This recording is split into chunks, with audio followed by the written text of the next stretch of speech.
Welcome to Gold and Guns, where we expose the outlaws, empires, and economic power plays that built the Wild West.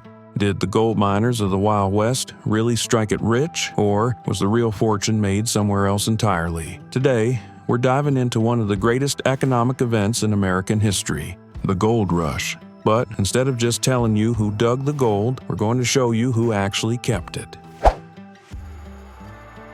It all started in 1848, Sutter's Mill, California. A carpenter named James Marshall spotted gold flakes in the American River. Word spread fast, and by 1849, over 300,000 people rushed to California, hoping to strike it rich. They were called the 49ers, young, hungry, and full of hope.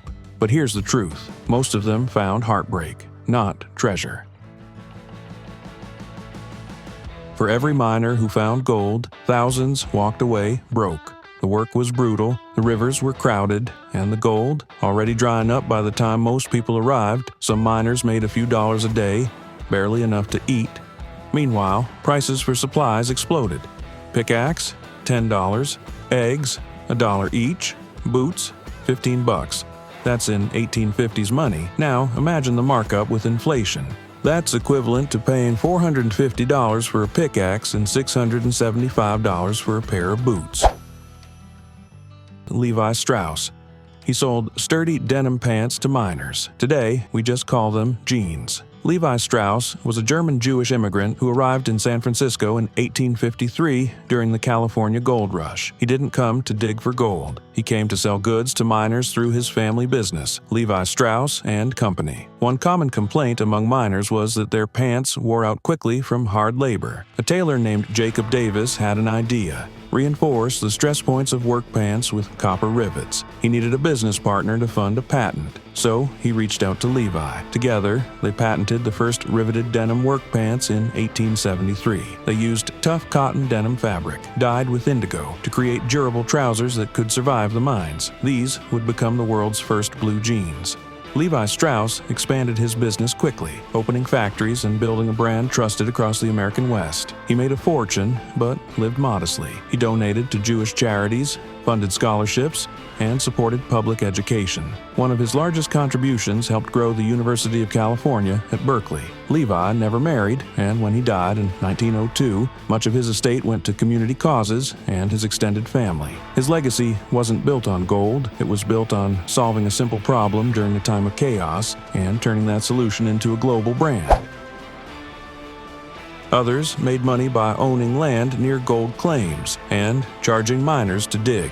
Remember, in the beginning, when gold was first discovered at Sutter's Mill? Well, that land belonged to John Sutter. John Sutter was a Swiss immigrant who owned over 48,000 acres in California. In 1848, gold was discovered at Sutter's Mill on his land. He tried to keep it quiet and charged miners to dig on his property, but thousands flooded in and ignored his claims. Squatters took over his land, stole his cattle, and ruined his crops. Sutter lost control and spent the rest of his life petitioning the government for compensation. He died broke, despite owning the land where the gold rush began.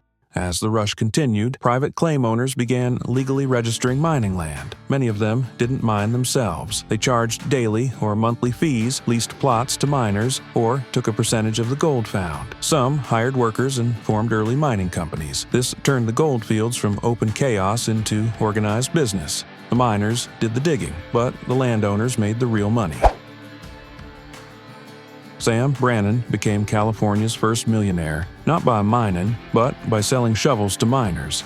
He bought up every pick and pan in San Francisco, then ran through the streets yelling, "Gold! Gold in the American River!" Demand exploded, and so did his fortune. After the gold rush, he invested heavily in real estate across San Francisco and Napa Valley. He built hotels, railroads, and even tried to turn Calistoga into a luxury resort town. Brannan also became a powerful political figure, helping California gain statehood and influencing early state politics. But his downfall came during a bitter divorce, where he was forced to pay half his fortune in cash. To do that, he sold off most of his land at a loss. Combined with failed business ventures, this wiped out his wealth. Sam Brannan died broke in 1889, living off the charity of friends. He's remembered not just for striking it rich, but for losing it all. His story is a powerful reminder that making money is one thing, keeping it is another.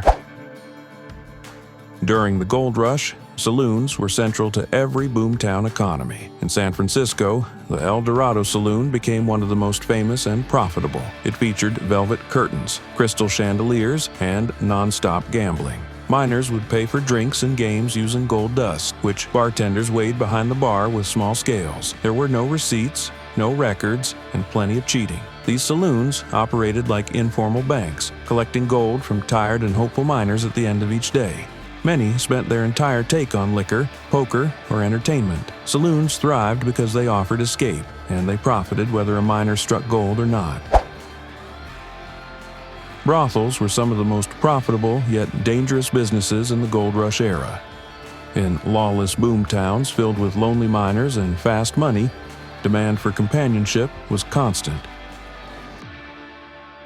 Women like Belle Cora seized the opportunity. She ran a high-end brothel on San Francisco's Barbary Coast, known for its velvet furnishings, fine wine, and wealthy clientele. Her guests included politicians, judges, and business leaders. Belle built real influence in a city dominated by men, but the risks were high. Brothels were often targeted by moral reformers, rival gangs, or corrupt officials demanding bribes. Sex workers faced violence, disease, and no legal protection. Belle herself was dragged into public scandal when her husband shot a U.S. Marshal during a gambling dispute. She used her fortune and social power to influence the jury and secure his release. Brothels made serious money, but they did it in the shadows of danger, corruption, and social stigma.